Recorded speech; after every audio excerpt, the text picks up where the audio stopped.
শুনছেন যে মৃত মানুষের ভ্যান চুরি করে নিয়ে যায়, লাশ পাশে পড়ে রইছে, অথচ সেই লাশের যে ড্রাইভার ছিল তিনি ছিল ভ্যান চালক। ওই ভ্যান চালকের ভ্যান নাই, অ্যাক্সিডেন্ট করছে না কেউ মেরে ফেলছে তাও কেউ কইতে পারে না।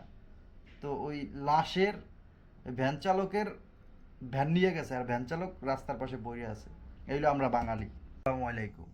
গত দুদিন আগে আমাদের এলাকার বড় ভাই রাজ্জাক ঘরামি এবং তার সাথে ছিল ভ্যান চালক রাত্র 11টা থেকে 12টার ভিতরে সড়ক দুর্ঘটনায় মারা যায় জানিয়েছেন কিছু সংখ্যক লোক। আসলে এইটা কি সড়ক দুর্ঘটনা নাকি পরিকল্পিতভাবে এই কাজটা করা হয়েছে সেটা কেউ জানে না। আর সড়ক দুর্ঘটনাও যদি হয় এটা কি ট্রাকে মারছে নাকি বাসে মারছে নাকি অন্য কোনো যানবাহনে মারছে সেটারও কোনো প্রমাণ নেই। আদৌ কি সড়ক দুর্ঘটনা ছিল, অ্যাক্সিডেন্ট ছিল, নাকি এটা পরিকল্পিতভাবে শেষ করে দেওয়া হয়েছে সেটাও আমরা জানি না, একমাত্র আল্লাহ পাক ভালো জানে। যাই হোক, যদি বাস ড্রাইভার হয় তাইলে সে বাস নিয়ে কিভাবে চলে যায়?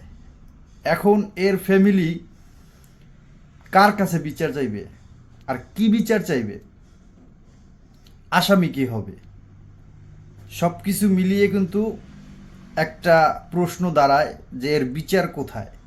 এখন এই সরকার বা আগের সরকার বা তার আগের সরকার কেউই কিন্তু এই ধরনের বিচার কোনোদিন করতে পারে নাই, আর ভবিষ্যতেও হবে কি না এটা জানি না। দেখেন, আমরা প্রবাসে থাকি, প্রবাসের কিছু নিয়ম আপনাদের বলি। এই দেশে যদি অ্যাক্সিডেন্ট হয়, জায়গায় যদি ব্রেক হয়ে যায়, জায়গায় যদি সে মারা যায় সেই মানুষটা, ধরেন একটা ট্রাকে একটা মোটর সাইকেলে অ্যাক্সিডেন্ট হয়েছে, এই দেশের নিয়ম বাহিরের, সেইখানে ওই ট্রাক ড্রাইভার দাঁড়িয়ে থাকবে, যেই মারা যাক না কেন বা পা ভেঙে যাক যা কিছু হয়ে যাক, সেইখানে সেই লোকটা দাঁড়িয়ে থাকবে। তারপরে ওইখানে পুলিশ আসবে, অথবা পুলিশ না আসলে ট্রাক ড্রাইভার নিজেই থানায় যাবে, থানায় যেয়ে বলবে যে এই সমস্যা হয়েছে, এ মারা গেছে অথবা এর পা ভাঙিয়ে গেছে, পুলিশ একটা সমাধান করে দেবে। আর আমরা কি করি? মাইরে দিয়েই চলে যাই। এখন এটা ট্রাকে মারছে নাকি এইটা কেউ পরিকল্পিতভাবে শেষ করছে, কেউ কিন্তু এইটার কোনো সমাধান দিতে পারবে না। এখন এর ফ্যামিলি কার কাছে বিচার চাইবে আর কারেই আসামি বানাইবে? এখন এটা কি এরকমই থাইকা যাবে চিরজীবন? কি এরা একটা প্রশ্ন কিন্তু ভিতরে থাইকা যায়, তার ভাই বেড়াদার আছে, মা বাপ আছে, বোন আছে, ভিতরে কিন্তু একটা প্রশ্ন থাইকা যায়। আর দ্বিতীয় কথা হইলো, বাংলাদেশের সড়ক দুর্ঘটনায় কোথাও না কোথাও বাংলাদেশে প্রতিদিন কয়েকজন করে মানুষ মারা যাচ্ছে। যে কোনো জায়গায়, বাংলাদেশের যে কোনো জায়গায় প্রতিদিন কোথাও না কোথাও একটা অ্যাক্সিডেন্ট হচ্ছে আর সেখানে মারা যাচ্ছে। এখন এটার কি কোনো সমাধান নাই? আমার আপনাদের কাছে প্রশ্ন, যারা দায়িত্বে আছেন, এটার কি কোনো সমাধান আছে?